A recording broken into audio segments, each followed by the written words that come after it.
que aconteceu ontem no Tribunal Superior Eleitoral é muito simples. Inventaram uma inelegibilidade imaginária para me cassar. Hoje, o sistema de corrupção, os corruptos e os seus amigos estão em festa. Gilmar Mendes está em festa. Aécio Neves está em festa. Eduardo Cunha está em festa. Beto Richa está em festa.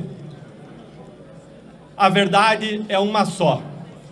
Eu perdi o meu mandato porque eu combati a corrupção. E hoje é um dia de festa para os corruptos e é um dia de festa para Lula.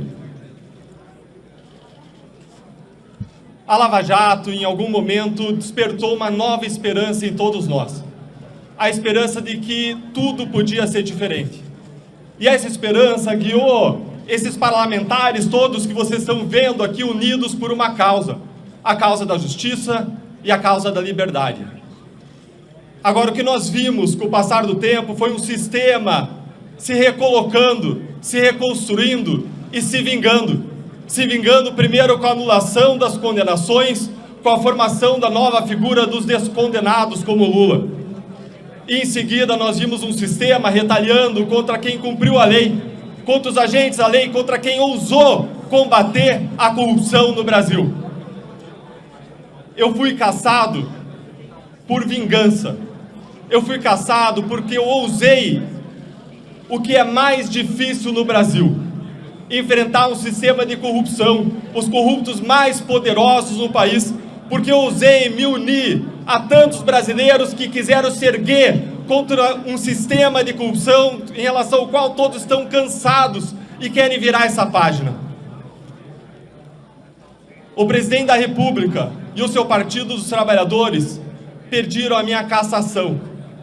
E eles conseguiram que 7 ministros superassem todos os pareceres e decisões unânimes anteriores e me cassaram, liderados por um ministro que já disse ao ministro Alexandre de Moraes na cerimônia de diplomação do Lula: missão dada, missão cumprida.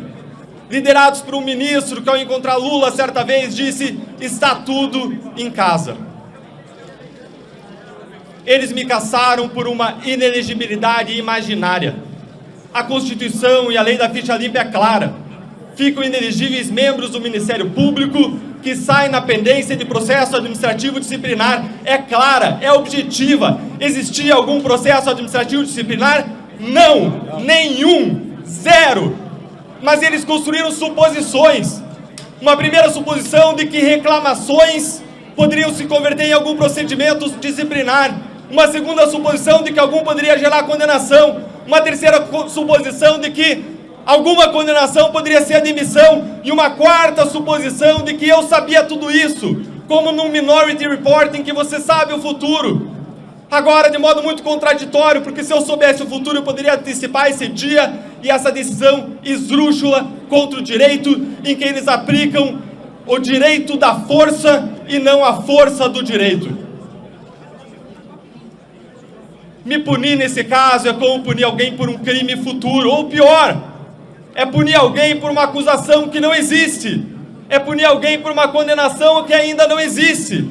E em relação a mim, eles inverteram a presunção de inocência, que beneficia tantos corruptos com recursos infinitos, mas para quem combate a corrupção, o que vale é a presunção de culpa. Eles inverteram a presunção de inocência e transformaram em presunção de culpa, ao arrepio da lei.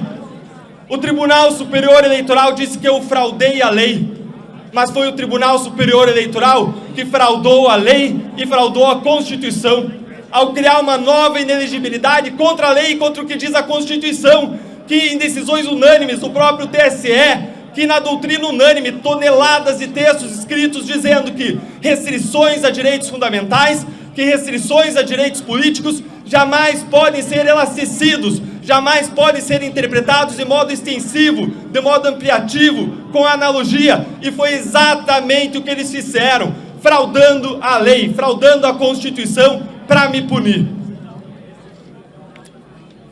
Eu perdi o mandato para evitar um suposto processo disciplinar que nunca existiu.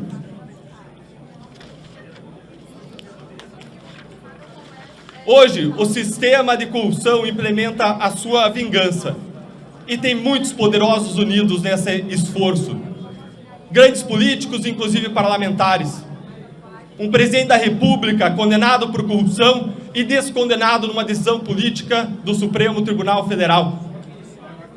Nós vemos ainda unidos certos ministros do Supremo Tribunal Federal e do Tribunal Superior Eleitoral que sempre se opuseram à Lava Jato, especialmente quando ela atingiu os seus políticos corruptos de estimação. E como diz a Bíblia, até quando os maus continuarão alegres? Até quando se mostrarão orgulhosos e se gabarão dos seus crimes? Até quando os maus continuarão alegres? Até quando os maus seguirão orgulhosos e se gabando dos seus crimes no nosso país? Hoje, Aécio Neves tem mandato. Hoje, Beto Richa tem mandato. Hoje, Lula tem mandato. Agora, quem combateu a sua corrupção perde o mandato. Nós vivemos no país da inversão dos valores, em que o policial é punido por punir corretamente o ladrão, em que o policial é perseguido pelo ladrão. Nós hoje lutamos por liberdade. A liberdade de ousar buscar uma transformação no nosso país. E é isso que as eleições proporcionam. Caçar um mandato, caçar milhares de votos é mexer com o que existe de mais sagrado no sistema democrático, no sistema eleitoral, que é o poder do voto, que é a soberania popular. E hoje eles anularam a soberania popular, eles anularam o poder do voto com base, mais uma vez, em uma inelegibilidade imaginária, fraudando a Constituição e fraudando a lei. O sistema permite que o sistema permite que vocês esqueçam muitas vezes da verdade básica. Todo poder emana do povo. E existem os donos do poder que muitas vezes querem se sobrepor à lei, se sobrepor ao povo, se sobrepor à Constituição, se fazendo soberanos, se colocando no lugar do povo. E nós jamais podemos admitir isso, porque esse é o germe que aí sim corrói a democracia no nosso país. Há quem tenha sido caçado por ter questionado as urnas. E hoje, o Tribunal Superior Eleitoral anula todas as urnas do estado do Paraná. Isso frauda e mina a nossa democracia. Se eles podem anular a voz de tantos, o que é que vai impedir eles? Qual é a dificuldade que haverá de anular a sua voz, de anular a voz dos brasileiros, de anular a voz dos parlamentares que estão aqui, com que eu tive o privilégio de lutar ao longo desses meses de mandato, com honra, com orgulho, para fiscalizar um poder executivo e os seus desmandos. As eleições são a porta da transformação numa democracia. Se fecharem essas portas, não existe democracia. E é assim que as ditaduras começam, como começaram na Venezuela, como começaram na Nicarágua, quando tribunais de justiça caçaram o mandato de opositores políticos. E é esse o risco que nós vivemos hoje no Brasil. Instituições precisam ser respeitadas. Agora, instituições são compostas de pessoas. E o nosso problema no Brasil é que as instituições são boas, mas existem muitas pessoas ruins. E se cercear de criticar as pessoas para não manchar as instituições é contraditório.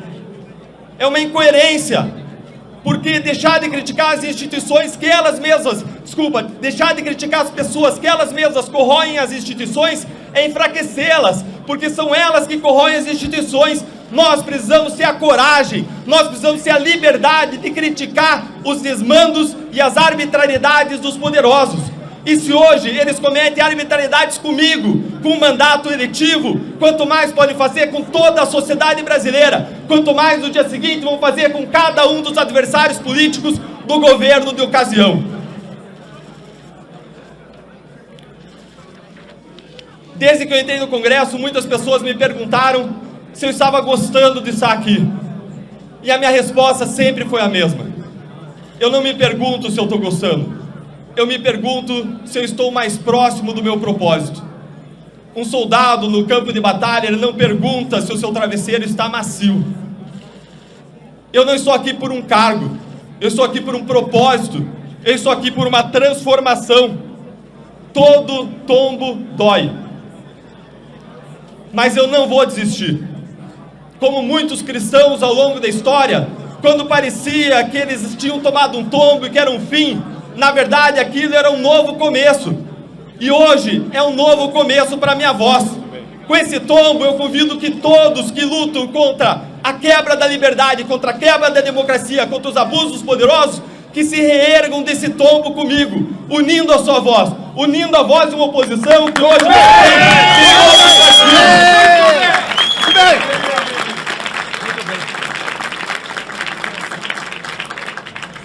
hoje eu vi que eu atingi o meu objetivo quando um assessor do meu gabinete chegou perto de mim e disse: Deltan, eu posso perder o cargo de assessor, eu posso perder a remuneração, mas eu não vou deixar de trabalhar com você, ainda que seja de graça, porque o que eu vi aqui ao longo desse tempo todo é que você luta por um propósito, porque você luta genuinamente por uma transformação, e é por isso que eu convido todos a lutarem por uma transformação que vai além de nós, por um propósito que nos transcende.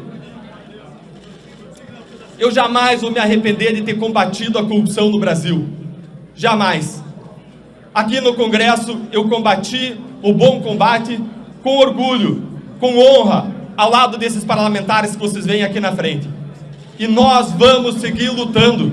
O cargo é apenas um instrumento para lutar por transformação. Agora o principal é a voz dos brasileiros que estão conosco.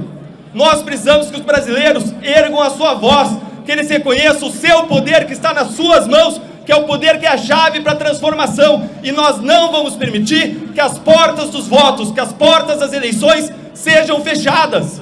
Nós não vamos permitir que minem, que ataquem a nossa democracia. Nós não vamos permitir que minem e ataquem as nossas liberdades.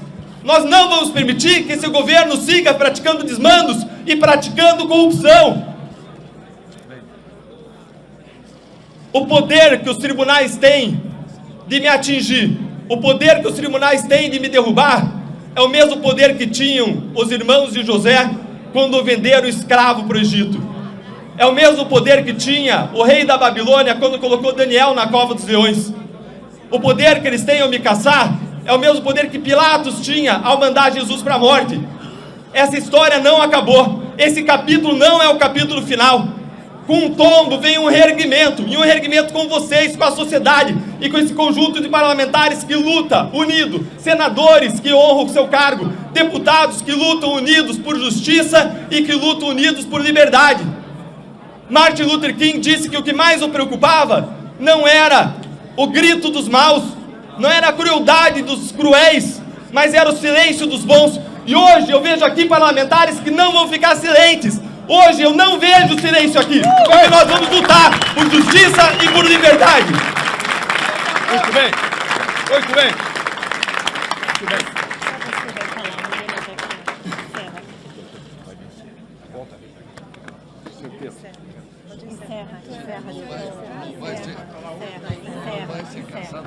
Agradeço a todos pela presença. A gente vai encerrar a coletiva hoje e vai ficar à disposição para questionamentos por meio da nossa assessoria de comunicação. Obrigado. Muito bem.